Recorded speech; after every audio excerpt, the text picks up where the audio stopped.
decide ó wá ní àwọn fi bòróró jẹ oyè. chieftaincy title Ado of Fulani. Ado of Fulani of Ibeti.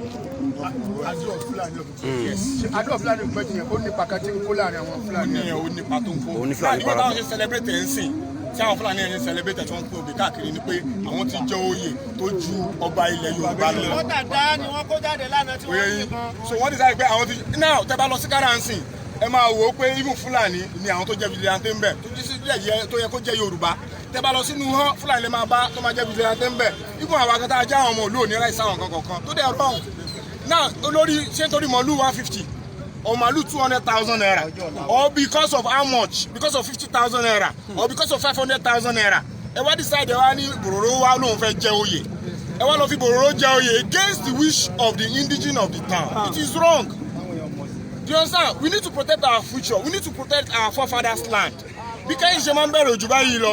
Now wọ́n tún wá decide pé ẹ tún wá lọ mú àwọn vigilante láti wá stop àwọn èèyàn tó ṣe peaceful rally.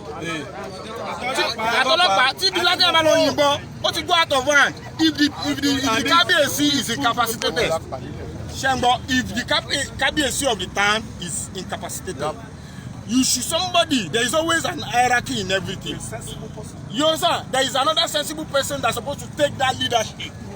Adéyẹyìn láti take charge láti ṣe nǹkan tó ata fẹ́. Nílùú yìí ṣe àní Àmọ̀tẹ́kùn. Àwọn ọmọ wa gan àwọn Àmọ̀tẹ́kùn wọ̀nyẹn tẹ́ ń ṣe yẹn gan. Ẹ tún risk life wọn ni. You are bringing enemy into the town against the wish of the youth, against the wish of the indigene. Yes.